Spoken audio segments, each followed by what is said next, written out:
The sun hung low and merciless over the Arizona plains, stretching the shadows of the mesquite trees into long, wavering lines across the cracked earth. Dust rose in pale gold clouds behind Luke Hartley's horse as he followed the faint remnants of a cattle trail toward the dry creek bed. He had been riding since dawn, checking fences, looking for strays, and feeling the usual quiet settle into his bones. The kind of quiet that comes only to men who have lived too long without family. But all of that calm shattered when he saw the small figure crouched near the rock stot. At first he thought it was an animal, something wounded or lost. But as his horse slowed and snorted uneasily, the figure shifted, and Luke saw a tiny hand, thin as twigs, dragging weakly across the dirt. He swung down from his saddle and approached, boots crunching softly, careful not to startle whoever it was. And then he saw her, a little Apache girl, no more than 6 or 7 years old, her hair tangled with dust, her cheeks streaked with dried tears. Her moccasins were torn, and one was missing entirely. She looked as though she had been walking for miles. The moment she noticed him, she froze like a frightened deer. Her dark eyes widened, wild, ready to bolt even though her body shook with exhaustion. She didn't speak, not in English or in Apache. She simply stared at him as though he were another danger in a world already filled with too many. Luke lifted both hands slowly, palms out. "Easy there, little one," he murmured. "I ain't here to hurt you." She didn't understand all the words, but she understood his tone. Still, she didn't move toward him. So Luke gently unhooked his canteen and set it on the ground, stepping back so she could approach it on her own terms. For a long moment, she didn't move. Then her lips parted, cracked and dry, and she began to crawl toward the canteen with trembling fingers. She lifted it carefully, as though expecting even the water to betray her, and took a tiny sip. Then, another. Then she drank desperately, shoulders shaking. Luke waited until she lowered the canteen again, chest rising and falling like she had run a mile. "What's your name, sweetheart?" he asked softly. She hesitated, clutching the canteen to her chest like a shield. Then, in a voice so faint he might have missed it if the wind had been stronger, she whispered one word. "Tala." Luke repeated it gently, letting her hear her own name spoken kindly. "Tala. All right, that's a good name." But she still wouldn't let him near her. Every time he stepped forward even slightly, she flinched. Luke noticed bruises on her arms, small but telling. He recognized the look in her eyes, fear mixed with confusion. The look of someone torn away from everything familiar. Outlaws? Raiders? Something terrible had happened. It didn't take much imagination to know that, so he didn't touch her. Instead, he sat down on the ground several feet away, lowering himself until he was no taller than she was. He offered her jerky from his saddlebag. After several cautious minutes, she inched closer, grabbed one piece, and scurried back again like a frightened fawn. Luke didn't press her. He let her eat, drink, and settle her breath. He knew this kind of hurt didn't heal in a day. It was only when he stood and began leading his horse toward the trail that she panicked. She scrambled to her feet and ran after him, grabbing his coat with both hands. Her tiny voice trembled as she looked up at him with pleading eyes. She didn't say a word, but her meaning was clear. She didn't want to be alone. Luke's heart tightened. "All right," he whispered, bending down slowly. "You can come with me." He lifted her gently onto his horse, feeling her small hands clutch his shirt in terror. He swung up behind her, holding her steady, and as they rode toward his ranch, Luke Hartley had no idea how much this small, frightened girl was about to change his life. When Luke brought Tala back to the Hartley ranch, he expected struggle, fear, maybe tears, but he wasn't prepared for the level of terror she had toward even the simplest comforts. The ranch wasn't grand by any measure, a modest cabin, a barn, a corral, a windmill creaking in the desert breeze. But to a child who'd been wandering alone for days, it should have felt like safety. Instead, it felt like confinement. The first evening, the sun dipped behind the horizon, in a spill of red and gold. Luke dismounted with Tala in his arms, carrying her toward the porch. She clung to him tightly, burying her face in his shoulder. But the moment he opened the cabin door, her small body stiffened. She looked at the darkened interior shadows, walls, roof, and suddenly pushed against him with unexpected strength. "Easy, little one," he murmured, but she was already scrambling out of his arms, dropping to the wooden porch, and running back toward the open yard. Luke followed slowly, not wanting to spook her more. She stood a few feet away, chest heaving, pointing frantically toward the sky, not toward danger, toward open space. The wide, endless openness of the world she understood. "She don't like walls," said Martha Jenkins, Luke's elderly housekeeper, from the doorway. She had been with the Hartley family since before Luke could walk. "Poor thing probably thinks she's being trapped." Luke nodded. "I noticed." Martha crossed her arms, squinting at the girl. "You sure about tucking her in? That child's got Apache blood. Folks around here won't like it." Luke shot her a hard look. "She's a child. A scared one. That's all that matters." Martha grumbled under her breath but didn't argue further. Luke returned his attention to Tala, crouching down so he wouldn't tower over her. "You can stay outside, if that's what you want," he said softly. "Ain't nobody gonna force you indoors." Tala stared at him for a long moment, unsure if she believed him. When he didn't approach, didn't threaten, didn't raise his voice, she slowly relaxed. She walked back to the porch, not inside, but to the side of the steps and, curled up right beside Luke's horse, Whisper, she rested her head against the mare's warm flank, as though Whisper herself were a living guardian. The horse gave a gentle snort and nuzzled the girl's hair, accepting her as easily as Luke had. Luke watched the scene unfold, something tightening in his chest. This child had trusted his horse before she trusted him. That was something he respected. He grabbed a blanket, walked toward her, and stopped several feet away. I'm gonna set this down here, he said calmly. If you get cold. He placed the folded wool blanket near her, then moved back. Tala waited until he stepped away before inching forward and pulling it over herself, keeping one hand on Whisper's mane. That night, Luke didn't sleep much. He sat on the porch with a cup of coffee, watching over the girl who refused to sleep anywhere but under the stars. Every time Whisper shifted, Tala stirred and soothed the mare with soft whispers in her native tongue, words Luke didn't understand. But the tone was unmistakable. Comfort, familiarity. When dawn broke, Tala was awake before he was. She helped Martha in the garden by picking herbs, then followed Luke to the barn. She offered grain to the horses with gentle hands. It struck Luke how naturally she fit in despite her silence and fear. She understood animals better than most grown men he knew, but even with small moments of trust, she avoided the cabin entirely. Whenever Luke stepped toward the door, she shook her head violently and hid behind Whisper or one of the barn's support beams. Luke saw it for what it was. Trauma. Someone had trapped her before. Someone had made four walls feel like danger. And he promised himself, right then and there, that no one would ever make her feel that way again, not under his roof, not on his land, not in his care. He didn't know it yet, but that vow would lead him straight to the woman Tala was desperate to return to, and to a truth he never expected.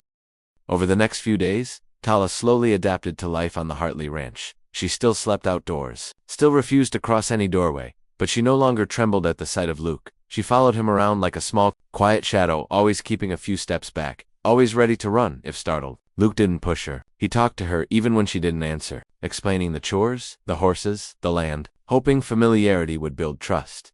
But even as he tried to piece her spirit back together, he couldn't ignore the growing question, where was her family? Who had she lost? Luke rode into town one afternoon to gather supplies and asked discreet questions. He tied his horse outside the general store and stepped in, the bell over the door jingling. Several heads turned. Folks in town had already heard whispers Luke Hartley had brought home an Apache child. Some stared with curiosity, others with thinly veiled judgment. Old Mr. Dillard, the storekeeper, shook his head as he filled Luke's sack with flour. You got your hands full, boy. Apache folk, they ain't like us. She might bolt the first chance she gets.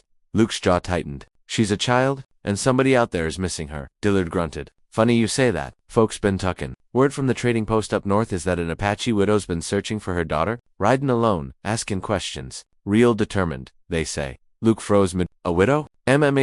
Tall woman. Beautiful. Some say, dangerous. Others claim, nobody knows her story except that her husband's dead and her camp got scattered in an outlaw raid. A slow, heavy breath left Luke's chest. A widow? Searching for her daughter. It had to be Tala's mother. But Dillard kept talking, his voice dropping lower. I hear she ain't exactly welcome in most places. Settlers remind her they don't mix with Apache. She's been turned away more times than I can count. Luke felt irritation flare. The prejudice in this territory had always been strong, but hearing it laid out so casually made his stomach twist. Do you know where she went? Which direction she's heading? Dillard shrugged. South. Last I heard, toward the canyon lands. Ain't safe for a lone woman. Lone woman or not, she was out there desperately for the child, now sleeping beside Luke's horse every night. Luke tightened the straps on his saddlebag, determination brewing. If this widow is Tala's mother, she deserves to know her daughter's safe. The storekeeper's brows rose. You fixing to find her? I'm fixing to try. When Luke stepped back outside, the sheriff was leaning against the hitching post, arms crossed. Sheriff Haskins was a man who rarely took interest in anything unless it directly involved trouble, and his presence made Luke tense. You hear about that Apache woman? Haskins asked. Luke nodded. I heard she had been sighted near our borders. You best be careful. Folks around here don't trust her kind. Luke mounted his horse. Folks around here don't trust much of anybody.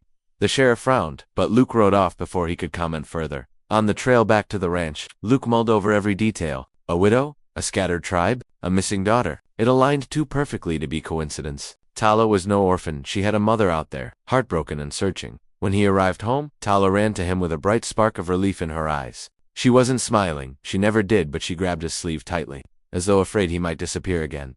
I came back, Luke assured softly. I'll always come back. But his voice carried tension, and Tala sensed it. Her eyes studied him with quiet worry. Luke knelt in front of her. I think I know where your mother is, Tala. The girl's breath caught.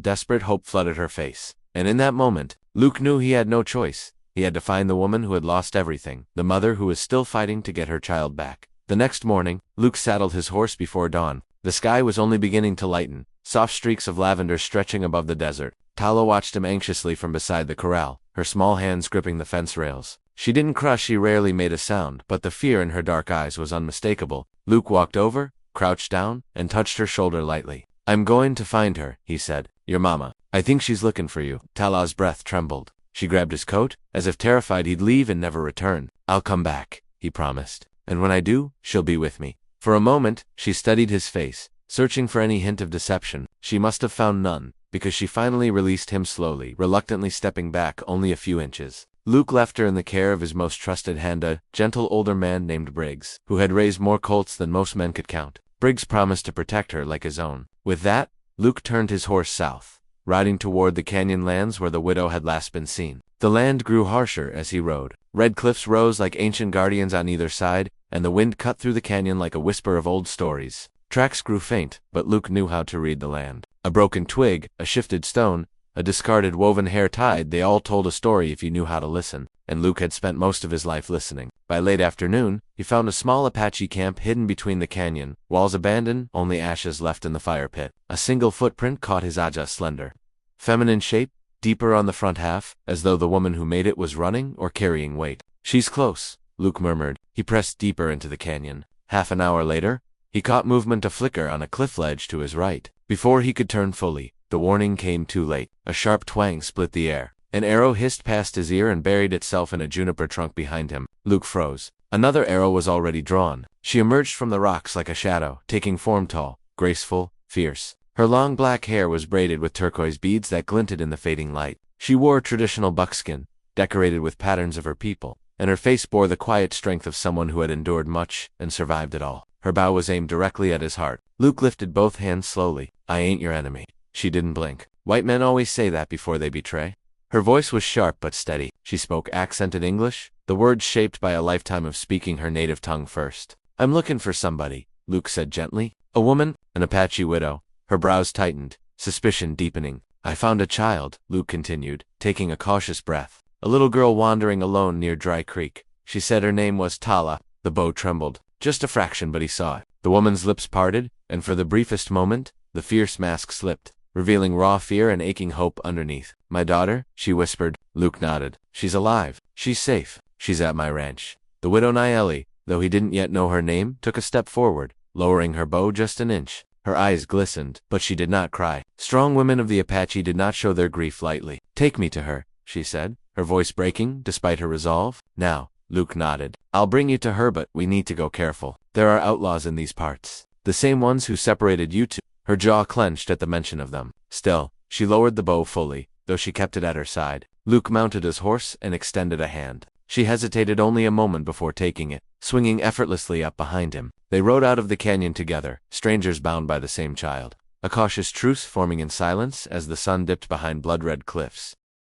By the time Luke and the Apache widow reached the outskirts of his ranch, the sun had already sunk low, painting the world in shades of amber and flame. The woman rode behind him in absolute silence, but the tension in her body told him everything her voice did not. Every jolt of the horse made her grip his coat just slightly, as if the closer they drew to her child, the more afraid she became that this might all disappear. Like a mirage in the desert, Luke slowed his horse as they approached the corral. The ranch was quiet, except for the soft rustling of evening wind and the low whicker of horses settling in for the night. Briggs stepped out of the barn, wiping his hands on a rag, ready to greet Luke, but the moment he saw the woman riding behind him, his steps faltered. Luke raised a hand. "It's all right, Briggs." Briggs hesitated, nodded once, and stepped back. He was a good man, open-minded enough to trust Luke's judgment, but even he felt the weight of the moment. Luke dismounted first, then helped the woman down. Her feet barely touched the ground before her head snapped toward the porch. And there she was. Tala.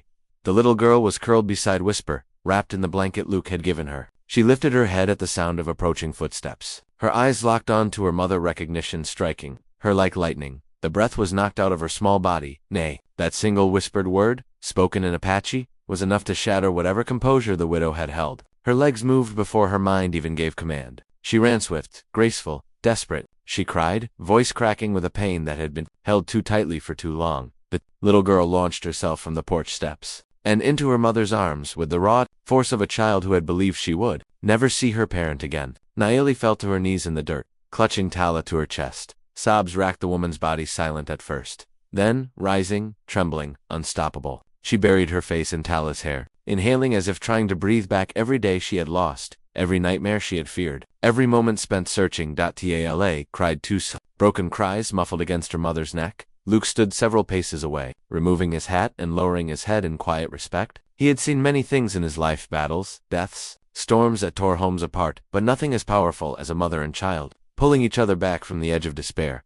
After several long minutes, Naomi pulled back just enough to hold Tala's face between her hands, brushing hair away from her cheeks, inspecting the bruises and cuts, her fingers trembling with both anger and relief. She murmured in Apache, a soft stream of words Luke didn't understand, but the meaning was clear. "My little one, my heart, my life, I have found you. I will not lose you again." Tala pointed shyly toward Luke, her small voice whispering something to her mother. Naomi followed her gesture and looked up, her eyes meeting Luke's dark, deep, full of gratitude so profound it nearly humbled him. "You saved her," she said quietly, switching to English for his sake. Luke shook his head. "She found me." Naomi rose slowly, still cradling Tala in her arms. The girl clung to her mother's neck but kept stealing glances at Luke's soft looks that said she trusted him, that he had mattered to her in the days when she had no one else. Naomi stepped closer. "I owe you a debt I can never repay," she said, voice low, steady despite the tremor lingering in it. Luke shook his head again. "No debt. I just did what any decent man should." Her eyes softened not because of the words,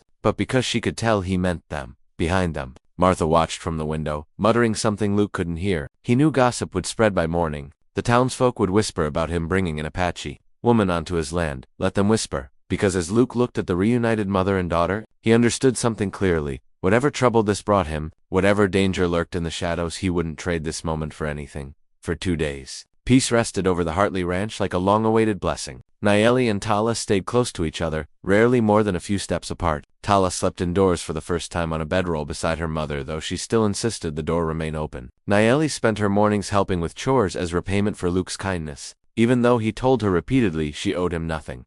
But beneath the gentleness of those days, Luke sensed something else. Lingering attention in Naelis's movements, a constant alertness in her eyes. She carried her bow everywhere she went. When the wind shifted suddenly, she paused. When a horse snorted too sharply, she straightened. Danger, to her, was not a distant possibility. It was a shadow she fully expected to return, and she was right. The trouble started on the 3rd night. Luke was in the barn mending a harness, the lantern flickering beside him. The horses were restless, stamping and tossing their heads. Whisper in particular snorted with agitation, her ears pinned forward. Luke immediately knew something was off. Horses didn't spook without reason. He set down the harness and stepped outside, scanning the dark horizon. The moon hung low, casting pale light on the stretch of land that led to the canyon.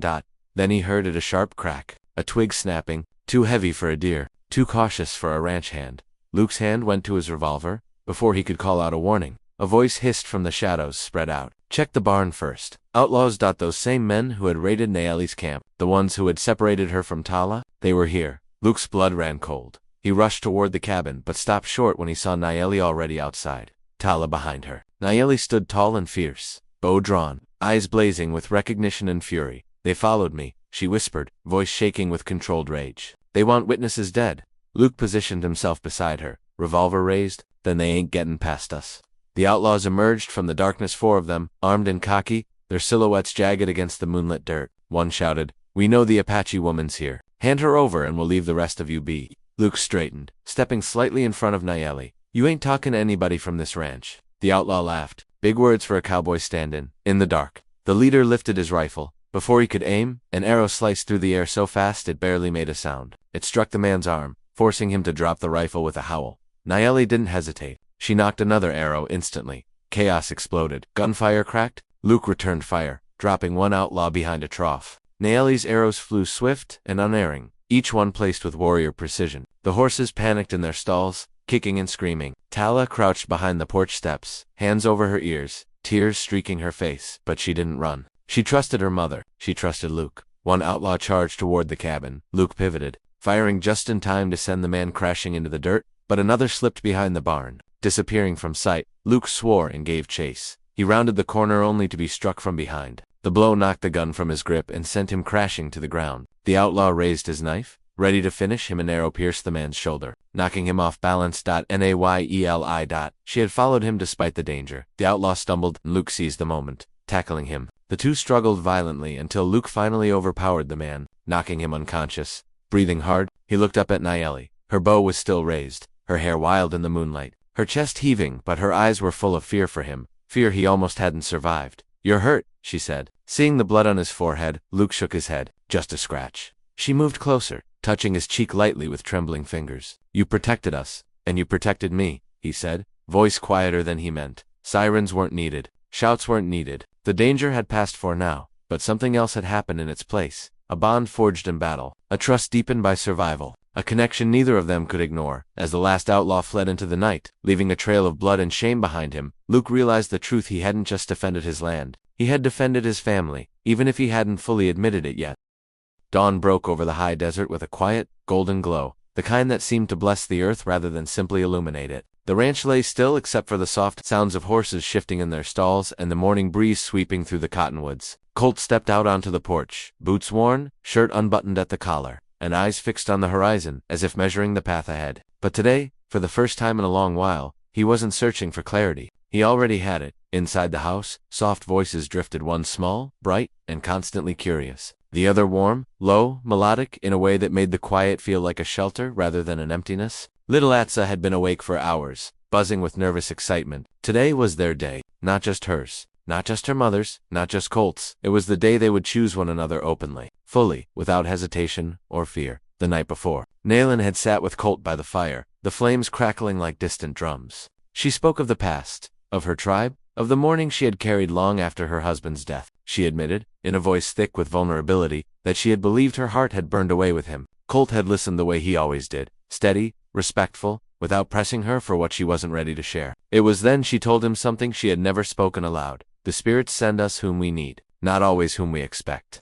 This morning, for the first time, that truth felt real to her. Atsa burst through the door, her small feet thumping across the porch. "Mama, Kochi," she squealed, braids flying behind her. "Look, eagle feather." She held up a long white plume, perfectly intact. Nayland's breath caught. Such feathers were considered a powerful blessing, a sign of protection, of unity, of paths meant to intertwine. Colt knelt in front of her. "Well now," he murmured, brushing the feather gently. "You reckon that's a sign?" Atsa nodded with the solemn certainty only a child could carry. "It means we're supposed to be a family." Nayland joined them, her steps soft, her dark hair flowing freely in the morning wind. She met Colt's eyes, not with hesitation, not with guarded caution, but with a quiet bravery. "If you still want this, if you still want us," she said, "then today, we begin." Colt rose slowly, as though absorbing the weight of her words. For a man who had lived through loneliness, loss, and long stretches of silence, this moment felt almost unreal. He reached for her hand, rough palms meeting gentle fingers. "I've wanted that from the moment Atsa ran into my life," he confessed.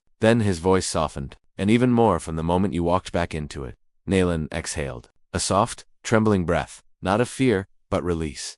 Together, they walked to the small rise overlooking the valley, the place where earth met sky and the wind carried stories. Nayland spoke a prayer in her Apache tongue, thanking the ancestors for guiding them. Colt removed his hat and bowed his head, not understanding all the words but respecting every one. Atsa slipped her tiny hands into theirs, binding them more tightly than any ceremony ever could.